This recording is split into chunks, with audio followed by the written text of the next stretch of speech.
The Voltharan Institute of Martial Metallurgy occupied 17 floating platforms above the acid clouds of Volthar Prime, each platform dedicated to a different aspect of turning raw materials into implements of elegant destruction.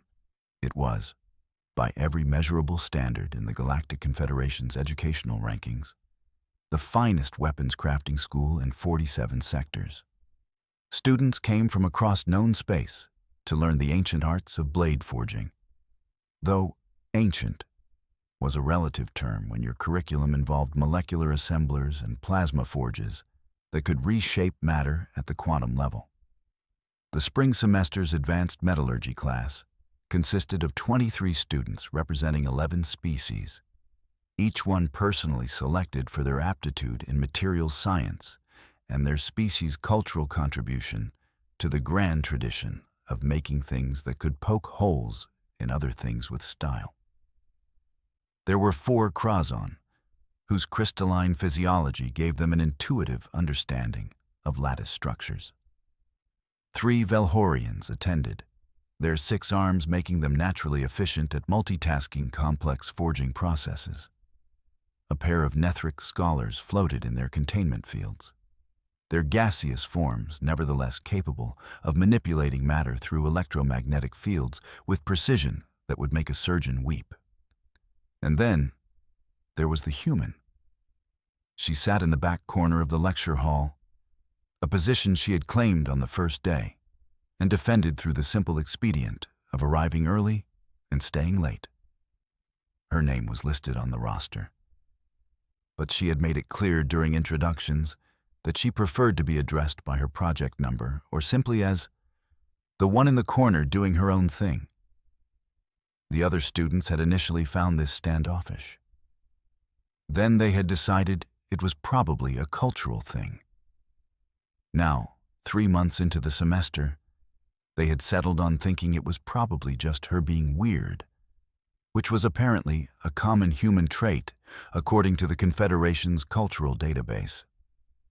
Professor Zelthric, a being whose species had invented metallurgy approximately the same time Earth was still convinced that the wheel was a pretty nifty innovation, paced at the front of the amphitheater with the measured steps of someone who had given this particular lecture 47 times and would give it 47 more before retirement.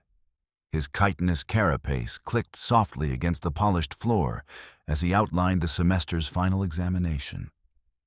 "The parameters are simple," Zelthric announced, his translator rendering his clicking mandibles into perfectly serviceable galactic common. "You will forge a blade, not a pistol, not a plasma projector, not a molecular destabilizer disguised as cutlery. A blade, single-edged or double-edged, curved or straight. These choices are yours. But it must be a blade, functional and durable, created by your own appendages or manipulators using the techniques we have studied." One of the Krazon students, whose crystalline structure refracted light in 17 different directions, raised a geometric approximation of a hand. "Are we restricted to the materials available in the Institute's stockrooms?" "You may source materials from any legal supplier," Zelthric replied. "The stockrooms contain over 4,000 certified alloys, ceramics, and composite materials, which should be sufficient for any reasonable design. However, if you wish to import something specific, you may do so at your own expense, provided it passes station security protocols." The human in the corner wrote something in her physical notebook, an affectation that the other students found charmingly primitive. Who used actual paper when neural interfaces and holographic displays existed? Then again, humans were known for their peculiar attachment to obsolete technologies. They still used projectile weapons in some of their military applications, for crying out loud. Bullets, made of metal, propelled by chemical reactions. It was adorable in the way that watching a child play with wooden blocks was adorable. "You have 6 standard weeks," Zelthric continued. examination will consist of both aesthetic evaluation and practical testing. Your blade must not only function, but must demonstrate artistic merit and an understanding of the principles we have discussed throughout the semester. Material selection, thermal treatment, edge geometry, balance, and integration of advanced techniques will all factor into your assessment. A Velhorian student, whose name translated roughly to harmonious tinkling of morning crystal, but who went by Tink for the sake of everyone's sanity, raised 2 of her 6 hands simultaneously. Will we be tested against standardized materials, or will there be variable conditions? Excellent question. The testing protocols will include impact resistance against both soft and hard targets, edge retention after sustained use, flexibility under stress, and durability under environmental extremes. The exact specifications will be provided 1 week before the examination date. Zelthric's mandibles clicked in what might have been approval. Any other questions? The human raised her hand. The professor's compound eyes swiveled toward the back corner. In 3 months, the human had asked exactly 4 questions, each one so precisely targeted at a gap in the curriculum that Zelthric had been forced to revise his lecture notes afterward. He regarded her with the wariness of someone who has learned that sometimes the quiet student is quiet because they are thinking thoughts that will make your established paradigms uncomfortable. Yes? Are there restrictions on the source category of materials? You mentioned legal suppliers and stockroom contents, but you did not specify whether the material must be traditionally classified as a metallurgical resource. Every student in the amphitheater turned to look at her. The Krazan refracted their attention across 17 angles. The Velhorians swiveled all 6 arms in her direction. Even the Nethric scholars ceased their constant swirling to focus their electromagnetic awareness on the human in the corner. Zelthric's mandibles twitched. The assignment is called blade forging. The expectation is that you will forge a blade from materials appropriate to the discipline of metallurgy. If you have a specific material in mind, I suggest you describe it, and I will render a judgment on its appropriateness. I will consider my options, the human said, and wrote something else in her notebook. The professor experienced a sensation that humans would have recognized as a cold feeling running down one's spine, if he had possessed a spine or experienced temperature in the same way endothermic species did. Instead, it manifested as an uncomfortable clicking in his secondary mandible joint. "Class dismissed," he announced, perhaps a bit more quickly than usual. The following week was Material Selection Week, a period of intense activity during which students examined the stockroom's offerings, consulted with materials science databases, ran preliminary simulations, and generally behaved like children in a candy store if the candy store was staffed by grumpy supply clerks who required 17 forms to release a single ingot of titanium-vanadium alloy. The stockrooms were arranged by material category across 3 floors of the Institute's 5th platform. Ferrous metals occupied the eastern wing, ranging from simple iron to exotic steel alloys that incorporated elements whose names required 17 syllables to pronounce. Non-ferrous metals claimed the western wing, a glittering paradise of aluminum, copper, titanium, and more esoteric options that glowed, hummed, or occasionally phased in and out of normal space-time. The central atrium housed the truly advanced materials: carbon lattice composites, ceramic metallic hybrids, programmable smart alloys that could alter their molecular structure on command, and one locked cabinet containing something labeled "Restricted, Instructor Permission Required," that everyone pretended not to be curious about. Tink the Velhorian selected a chromium molybdenum alloy with trace elements of Xinthian stellar iron, a material that maintained its edge at temperatures that would vaporize standard steel. She planned to incorporate a molecular alignment process that would create a blade with edge retention measured in decades rather than years. The Crazon students pooled their resources to acquire a synthetic diamond composite, reasoning that their intuitive understanding of crystalline matrices would allow them to create something functionally indestructible.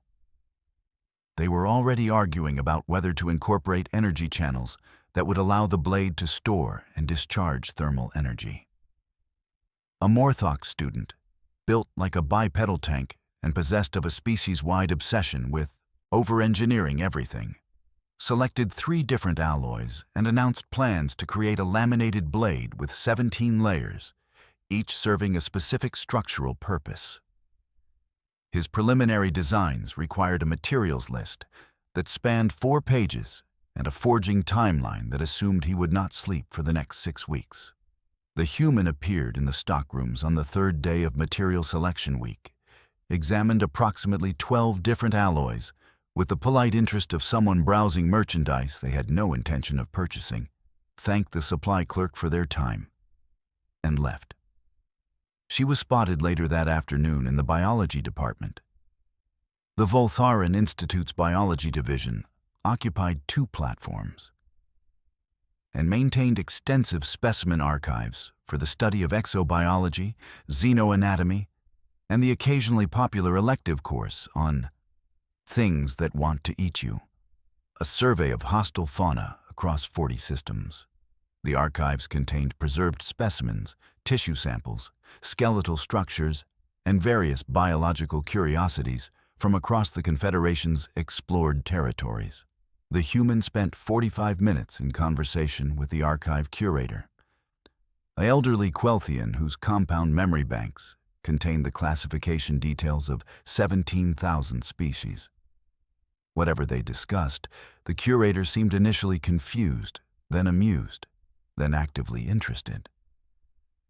The human left the biology platform carrying a sealed container approximately half a meter long. Word spread through the student population with the speed that gossip achieves in any academic environment, which is to say, faster than light communication and with significantly more embellishment. She took biological samples? I heard it was a bone. What kind of bone? Does it matter? You cannot forge metal from bone. The assignment is blade forging, not primitive scrimshaw. Maybe it is a cultural thing. Humans have a history of using bone tools. Yes, approximately 20,000 years ago, before they discovered metallurgy. Is she planning to demonstrate the complete evolutionary arc of weapon development in 1 semester project? The human, for her part, ignored the speculation with the practiced ease of someone who had spent 3 months being the weird one, and had made peace with her social status. She claimed a workshop space in the least popular corner of the forging floor, a location that other students avoided because it lacked proximity to the advanced equipment and had a window that looked out onto one of Volthar Prime's acid rain streams. She seemed to consider the acid rain view a feature rather than a bug. The forging period began. Platform 7 housed the Institute's workshop facilities, a cathedral of creative destruction where students could access everything from traditional anvil and hammer setups to gravitational forges that could shape metal in zero-G environments, plasma welding stations that worked at temperatures approaching, stellar cores, and molecular assemblers that could arrange atoms with the precision of a jeweler placing diamonds on a crown. Tink the Velhorian claimed the most advanced molecular station, her 6 arms dancing across multiple control interfaces as she programmed the assembly parameters for her chromium molybdenum blade.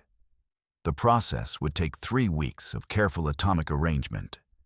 Each layer of the blade's structure built molecule by molecule, according to computer-optimized specifications.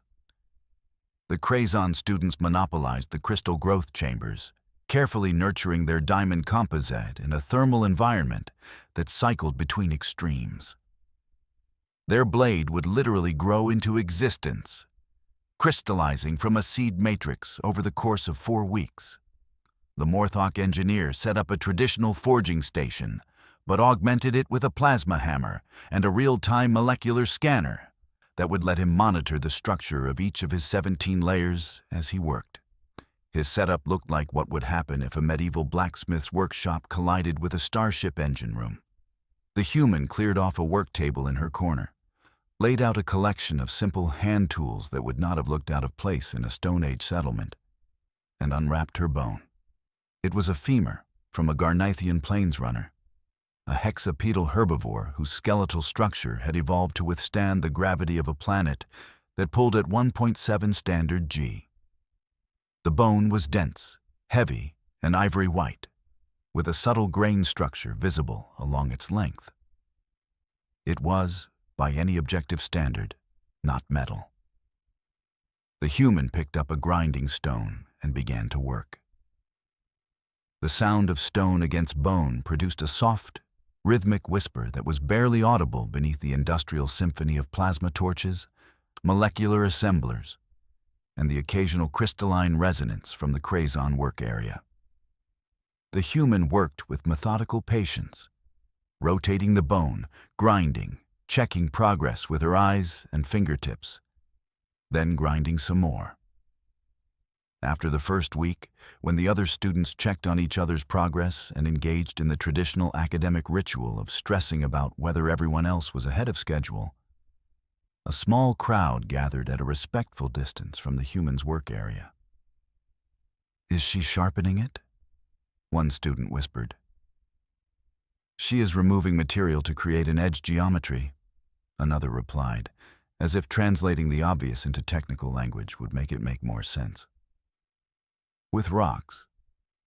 Grinding stones, technically. She is using rocks to sharpen a bone to create a blade for an advanced metallurgy class." When you say it like that, it sounds absurd. It is absurd. The human, either unaware of her audience or expertly ignoring them, continued her work. The bone was beginning to take shape, a gentle curve emerging from what had been a cylindrical shaft. She worked the inner curve differently from the outer, creating what experienced eyes recognized as the beginning of a distinct edge geometry. It was not the wild hack job one might expect from someone working with primitive tools. It was controlled, precise, deliberate. Professor Zelthric made his rounds during the second week, visiting each student's workspace to provide feedback, answer questions, and occasionally gently suggest that perhaps 17 layers was 16 too many, and that ambition was admirable. But graduation was also a worthy goal. He arrived at the human's corner and stood silently for a full minute, watching her work. She was using a finer grinding stone now, the whisper of stone on bone creating a sound like wind through distant grass. The blade shape was becoming clearer, a single-edge design with a subtle curve, approximately 40 centimeters long, with a distinct taper toward the point. "This is your project," Zelthric stated, because sometimes the obvious needed to be confirmed. "Yes, Professor." "You are creating a blade from organic material." "Yes, Professor." "For a class on metallurgy." The assignment was to forge a blade demonstrating understanding of material properties, structural principles, and crafting techniques. The human did not stop working as she spoke, her hands maintaining their steady rhythm. No specification was made that the material must be metal. "The class is called metallurgy." "Yes, Professor. But the final examination criteria, as you stated, include material selection, understanding of structural principles, edge geometry, balance, and practical functionality. None of those criteria are exclusively metallurgical." Zelthric's mandibles clicked in a pattern that his own species would have recognized as grudging admiration mixed with exasperation. "You are technically correct. I find that being technically correct is often the most satisfying form of correct. That is an extremely human thing to say. I am extremely human, Professor." The professor examined the work more closely. The bone had been shaped with remarkable precision, considering the tools being used. The edge that was emerging was not the crude, sharp edge one might expect, but a carefully ground geometry that suggested the human understood the principles of cutting mechanics at a fundamental level. Bone is not as durable as metal, Zelthric observed. Some bones are not as durable as some metals, the human corrected gently. But bone is a composite material. It consists of a mineral phase, primarily calcium phosphate in the form of hydroxyapatite crystals, embedded in a collagen matrix. The mineral component provides compressive strength and hardness. The collagen provides tensile strength and flexibility. Together, they create a material with remarkable properties. I am aware of bone composition, Zelthric said dryly. Then you are aware that bone has a hierarchical structure optimized by millions of years of evolutionary pressure. It is a natural composite that combines properties that would be difficult to achieve through metallurgy without significant technical sophistication. The human held the bone up to the light, examining the edge. Garnathian plains-runner bone specifically has a density and structure that exceeds many common metals in certain performance categories. Such as? We will see during testing, Professor. Zelthric left the human's workspace with a distinct impression that he had just been politely dismissed by a student who was either brilliant or completely unhinged, and the uncertainty about which was making his secondary mandible joint click again. The third week brought complications, as complex projects inevitably do. Tink's molecular assembler developed a calibration error that went undetected for 72 hours, during which time it built 17 layers of her blade with a lattice structure that was rotated 3 degrees off specification. The error was microscopic but catastrophic. She had to disassemble 2 weeks of work and begin again. The Crazon students discovered that their diamond composite was growing beautifully, except for one small problem. The energy channels they had designed into the crystalline structure were creating stress fractures. The channels would work, but the blade would shatter the first time someone tried to actually use it. They engaged in heated debate, conducted in crystalline resonance patterns that sounded like wind chimes arguing about physics. The Morthok engineer's 17-layer laminate was proceeding according to plan, except that, according to plan, meant he had slept approximately 4 hours in the past week and was running on stimulants and pride. His blade was going to be magnificent if he survived the process of creating it. The human continued grinding her bone. She had progressed through increasingly fine abrasives, each stage of the process removing smaller amounts of material, but creating a smoother, more refined surface. The blade's curve was elegant now, a smooth arc that suggested motion even while stationary. The edge was taking on a quality that caught light strangely, a sharpness that was becoming visible to the naked eye.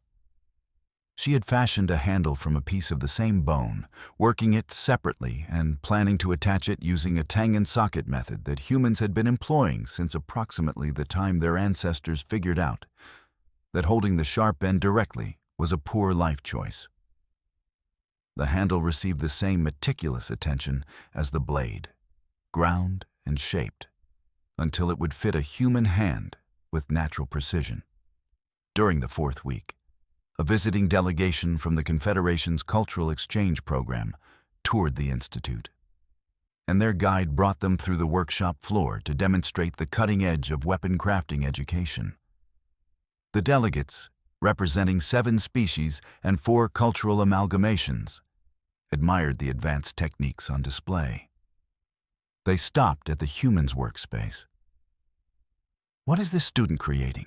asked a delegate whose species resembled a floating jellyfish made of light. "A bone blade," the guide replied, with the tone of someone determined to present even the eccentric as worthy of respect. The student is exploring traditional human crafting techniques as applied to modern materials science. That is a primitive methodology. observed another delegate, a species of sentient plants who communicated through chemical signals translated by their protocol droid. The human looked up from her work, meeting the delegate's optical sensors with a calm, direct gaze. Primitive is not synonymous with ineffective. Humans used bone, stone, and wood to establish dominance over their entire planet before discovering metallurgy. We did not succeed because our materials were superior. We succeeded because we understood how to work with the properties of available materials better than any predator we encountered. But surely metal is objectively superior for weapon construction.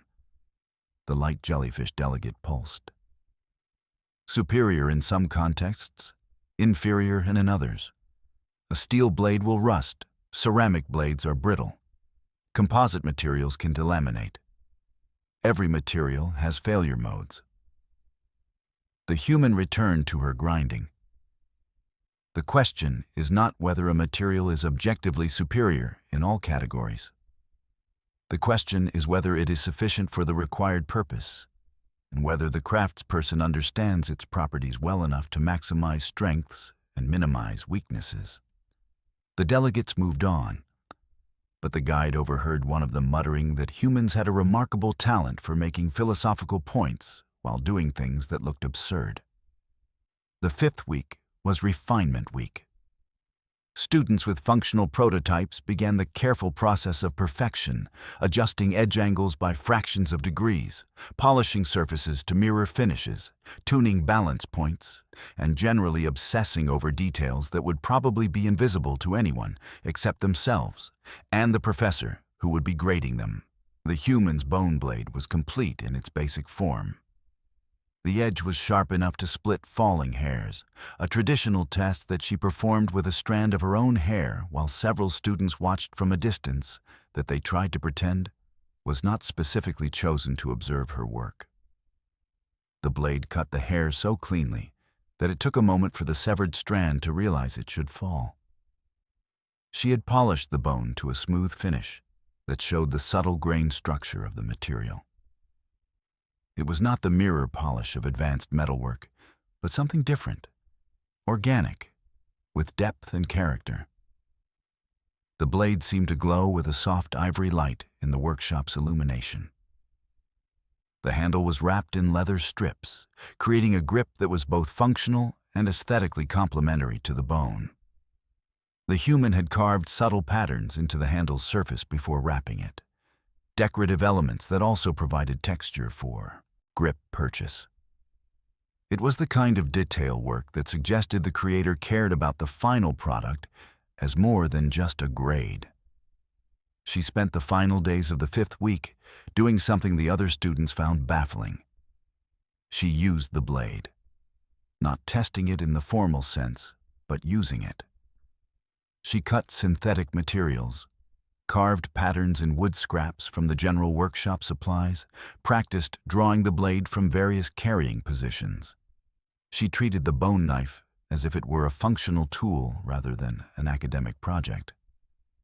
She is going to dull the edge before testing, one student observed.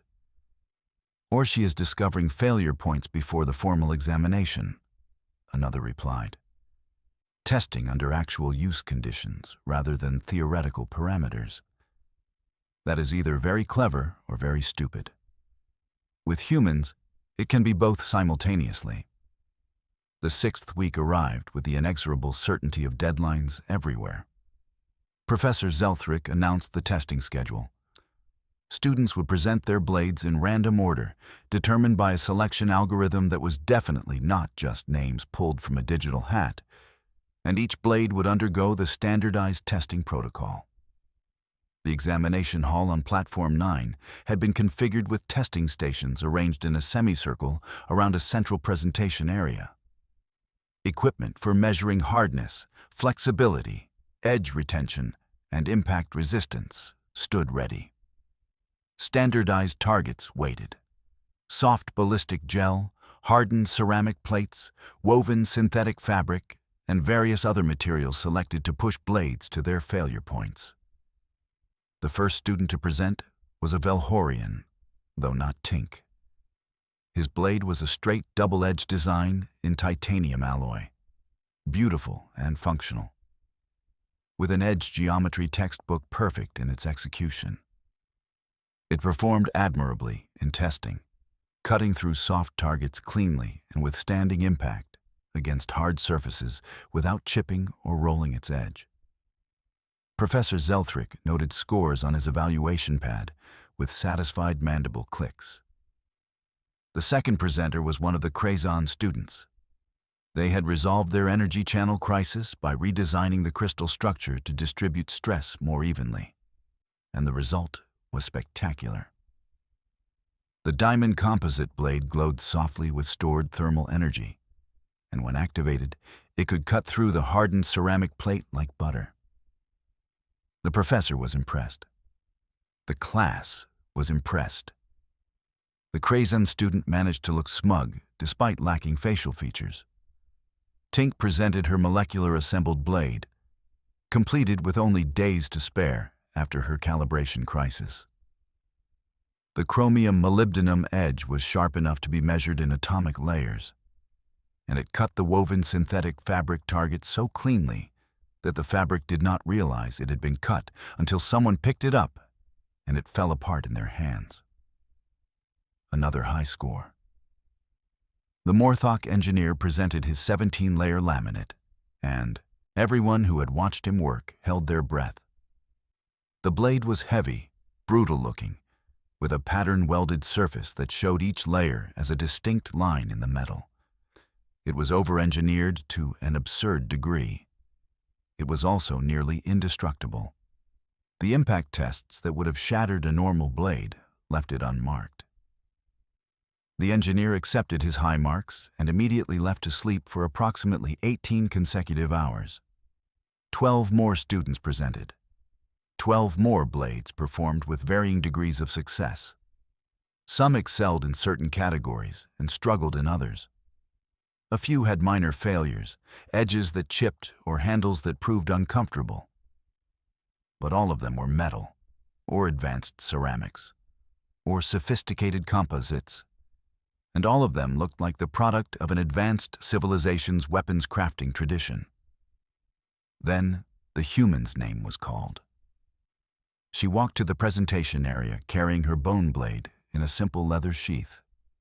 In a room full of gleaming metallurgical achievements, plasma-treated edges, and molecularly optimized cutting surfaces, she presented what looked like something a cave dweller might have carried right before inventing agriculture. The class was silent. It was not the respectful silence that had greeted impressive technical achievements. It was the uncomfortable silence of watching someone about to experience public academic failure. The human drew her blade and presented it to Professor Zelthrick for initial inspection. The professor examined it with his compound eyes, turning it to catch the light, running a measurement scanner along its edge, checking the balance point. His mandibles clicked in a pattern that was difficult to interpret. The edge geometry is well executed, he observed. The balance is appropriate for the weight and length. The handle construction is functional. He paused. It is a well-crafted bone knife. The question is whether a well-crafted bone knife can meet the performance standards required by this examination. Shall we find out, Professor? The first test was the soft target cut. A block of ballistic gel calibrated to approximate organic tissue with measurement sensors embedded to record cut depth, surface trauma, and blade deflection. The human stepped to the testing station, adjusted her grip, and made a single smooth cut through the gel block. The sensors registered the data: cut depth, complete penetration, surface trauma, minimal. The blade had parted the gel cleanly, without tearing or secondary damage. The edge tracking was straight, showing no deflection or wobble during the cut. Zelthrick's mandibles clicked. Acceptable. Next test. The hard target was a ceramic plate, harder than steel. the kind of material that would chip or dull most blades. Students held their breath. Bone was organic material, essentially calcium and protein. Ceramic should destroy it. The human did not attempt to chop through the plate. Instead, she drew the edge along, it in a controlled scraping motion, testing the edge retention rather than trying to cut through an inappropriate target. The bone blade left a visible scoreline in the ceramic. The edge showed no visible damage. Zelthric examined the blade's edge under magnification. Minimal wear. The edge structure remains intact. His tone suggested he was finding this more interesting than he had anticipated. Proceed to flexibility testing. Flexibility testing involves securing the blade's handle and applying measured force to the tip, bending the blade to determine its breaking point and elastic properties. Metal blades had predictable curves of flexibility versus brittleness. Ceramic blades typically failed suddenly and catastrophically. The human secured her blade in the testing clamp. The automated system began applying pressure, bending the blade. 1 degree, 5 degrees, 10 degrees. The bone flexed, its natural composite structure allowing it to bend without fracturing. 15 degrees, 20 degrees. The system increased pressure, 25 degrees. At 30 degrees of deflection, Zelthric stopped the test. Sufficient. Release the blade. The bone blade returned to straight with no permanent deformation. The room was no longer silent. There were whispers now, students conferring in confusion, re-evaluating what they thought they knew about material properties. Impact resistance, Zelthric announced. This was the test that everyone expected would end the bone blade's improbable performance. A mechanical striker would deliver measured impacts at increasing force levels until the blade either chipped, cracked, or catastrophically failed. Metal blades could take substantial impact. Bone, conventional wisdom suggested, would shatter. The first impact landed. The blade rang with a clear note, different from the metallic tones of previous tests, but it rang. No visible damage. Second impact, higher force. The bone flexed microscopically, absorbing and distributing the energy. Still no damage. Third impact, higher still. One of the Krazan students' diamond blade had fractured at this level due to brittleness. The bone blade survived. Zelthric increased the force to the maximum test level, an impact that had caused even the Morthok's 17-layer monster to show minor deformation. The striker hit the bone blade with a sound like a mallet striking a tree trunk. The blade survived. The professor examined it under magnification again. Microscopic surface compression. No fractures, no delamination. He looked at the human. Explain. The human took her blade back, running her thumb along the edge to check for damage before responding. Bone is a natural composite materials, optimized by evolutionary pressures to absorb impact. The hierarchical structure distributes stress through multiple scales, from the molecular level of collagen fibers through the microscopic level of osteon structures to the macroscopic level of cortical and trabecular bone architecture. The mineral phase resists compression. The organic phase resists tension and provides fracture toughness. Together, they create a material that is flexible enough to avoid brittle failure, but hard enough to maintain a functional edge. The class is aware of bone composition, Zelthric said, echoing his earlier comment in her workshop. Then the class should not be surprised that a material which evolved to support the body weight of a hexapedal creature on a high-gravity world, while withstanding impacts from predators, can also function as a blade. The human's tone was patient, almost pedagogical. Humans spent tens of thousands of years working with bone, stone, and wood. We learned these materials intimately because our survival depended on it. Modern metallurgy is sophisticated, yes, but sophistication is not the same as superiority in all contexts. Your blade appears to meet the minimum standards for all tested categories, the professor said carefully. However, minimum standards do not guarantee high marks. Aesthetic merit and demonstration of advanced techniques are also evaluation criteria. May I address those criteria, Professor? Zelthric gestured for her to continue. The human held up her bone blade, letting the light play across its surface. Aesthetically, I will not claim this blade matches the mirror polish of molecular assembled metals or the dramatic appearance of energy-channeling crystals. But aesthetic merit is cultural. To human eyes, this blade is beautiful because it shows the natural structure of the material, the grain patterns created by the creature's life. It is honest. It looks like what it is. She turned the blade, pointing out details. As for advanced techniques, consider what it requires to work bone to this standard. The material is anisotropic, meaning its properties vary with direction. The grain structure must be read and respected. The edge geometry must account for the fact that bone is not homogeneous. The collagen matrix direction affects cutting performance. Every cut requires understanding the material at a level that working with isotropic metals does not demand. Furthermore, she continued, warming to her topic, the selection of Garnathian plains-runner bone was not arbitrary. This species' femurs have a cortical thickness and density that exceeds terrestrial animal bones. The high-gravity evolution created a material with properties that approach synthetic ceramics. Finding the right biological material required research into comparative anatomy across species, understanding biomechanics, and recognizing applications that the material's original evolution did not include. Zelthric was quiet for a moment.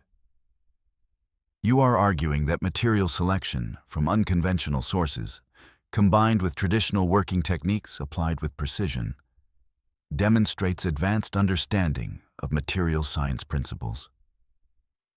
Yes, Professor. And that the successful application of primitive techniques to achieve modern performance standards is itself a technical achievement. Yes, Professor. The professor's mandibles clicked in a complex pattern. I will note that you have made me reconsider the implicit assumptions in my own assignment design.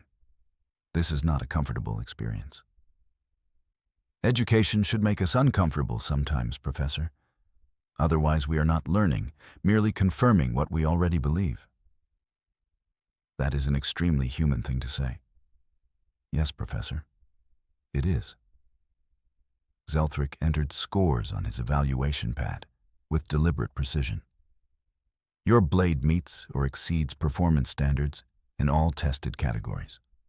Your material selection, while unconventional, demonstrates sophisticated understanding of material properties. Your working technique, while traditional, shows precision and skill.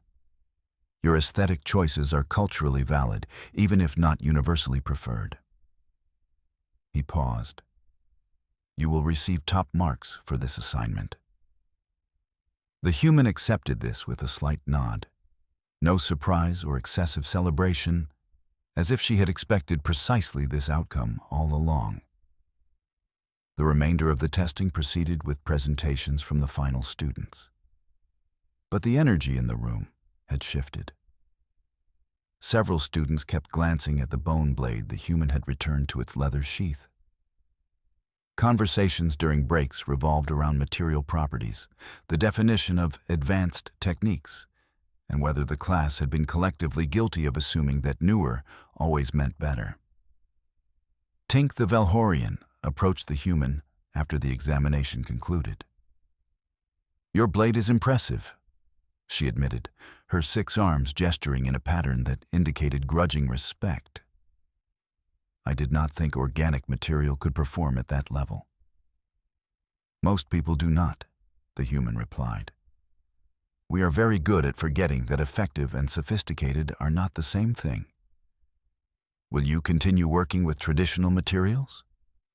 The human smiled.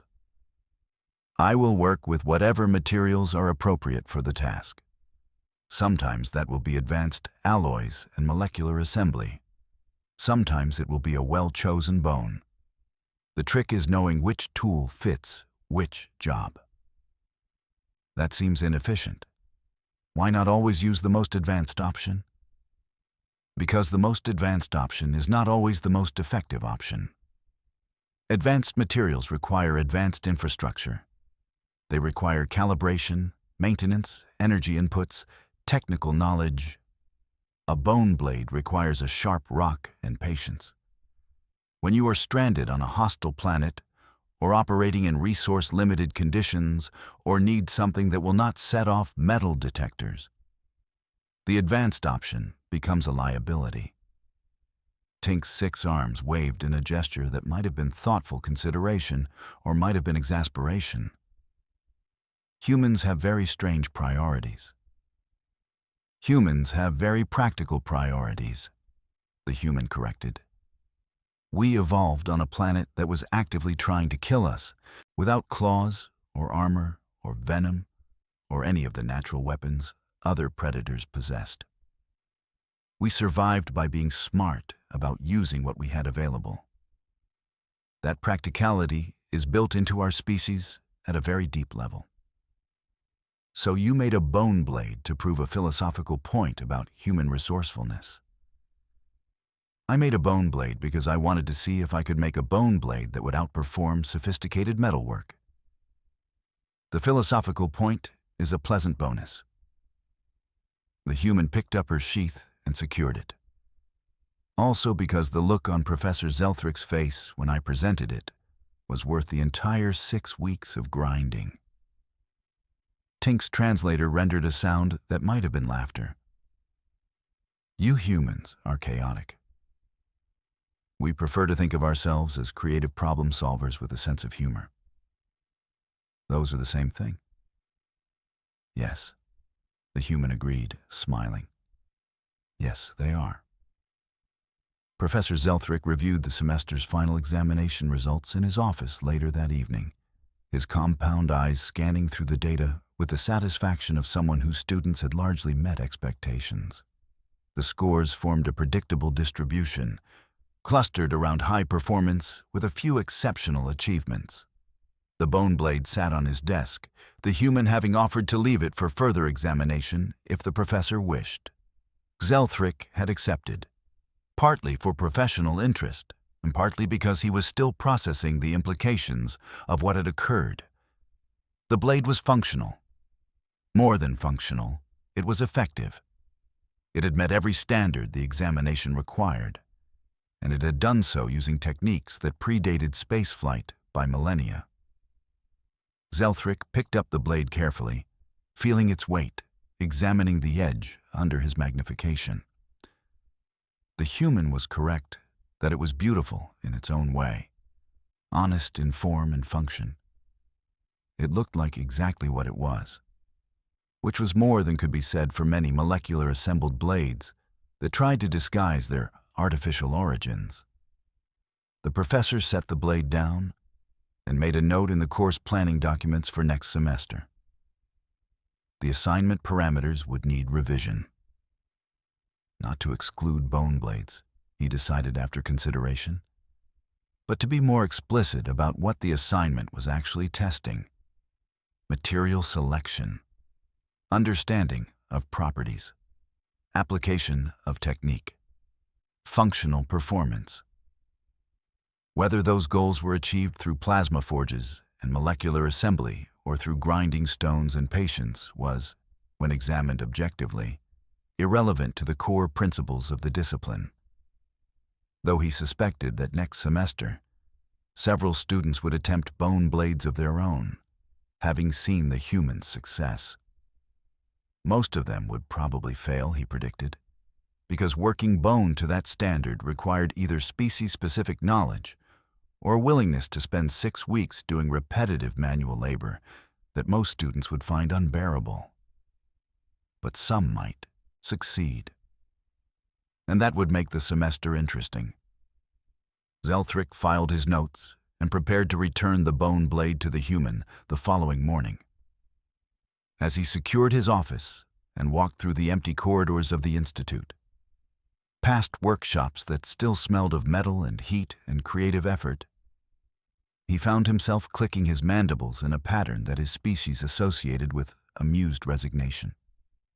The humans had been part of the Confederation for 70 years now, and in that time they had consistently demonstrated a talent for taking established paradigms and politely, persistently, proving that those paradigms were not as universal as everyone assumed. It was irritating. It was also, Zelthric admitted to himself in the privacy of his own thoughts, exactly what the Confederation needed. Civilizations that had perfected their technologies millennia ago had a tendency toward intellectual ossification. They knew what worked, so they stopped questioning whether something else might work differently. Humans had not perfected anything yet. They were still in their aggressive experimental phase, still testing boundaries, still asking uncomfortable questions like, why must a blade be metal? And then proving their points with grinding stones and patience. The professor returned to his residence platform and settled into his rest cycle. But his mind continued processing the day's events. Tomorrow, he would return the bone blade. Next week, he would revise the course parameters. Next semester, he would face a new class of students. And statistically, probably another human student who would find some creative way to make him reconsider his assumptions. It was going to be educational. For everyone involved. Several platforms away, in her residential unit, the human sat at her desk and opened her physical notebook to record the day's results. The bone blade rested in its sheath nearby, having performed exactly as she had calculated it would, based on material properties research, comparative anatomy studies, and approximately 6 weeks of careful work. She wrote, "Examination successful. Hypothesis confirmed. Traditional materials and techniques remain viable when applied with precision and understanding of underlying principles. Note for future. Professor susceptible to philosophical arguments about the nature of advancement. Useful for similar projects." She closed the notebook and looked at the bone blade. It had served its purpose as an academic project. But unlike the metal blades that her classmates had forged, blades that would likely go into storage or onto display stands after serving their examination purpose, this blade was practical, functional. It would work as well in 5 years as it did today, with proper maintenance. The human had come to the Voltharan Institute to learn metallurgy, and she had learned it well. But she had also come to prove something that humans had known for millennia, but that galactic civilization seemed to have forgotten. Sophistication and effectiveness were not synonyms. Sometimes the old ways worked because they had been refined by necessity over thousands of years. Sometimes simple was superior, and sometimes, just sometimes, showing up to an advanced metallurgy class with a sharpened piece of bone was exactly the right move. She smiled and began planning her project for next semester's advanced materials class. She had been researching obsidian sources, and she had some ideas about volcanic glass that she suspected would make for very interesting academic discussions. The humans, having joined galactic civilization with their peculiar mix of primitive stubbornness and creative chaos, were not going to stop being difficult anytime soon. And that, the human thought as she turned off her lights and settled in for the night, was exactly how it should be.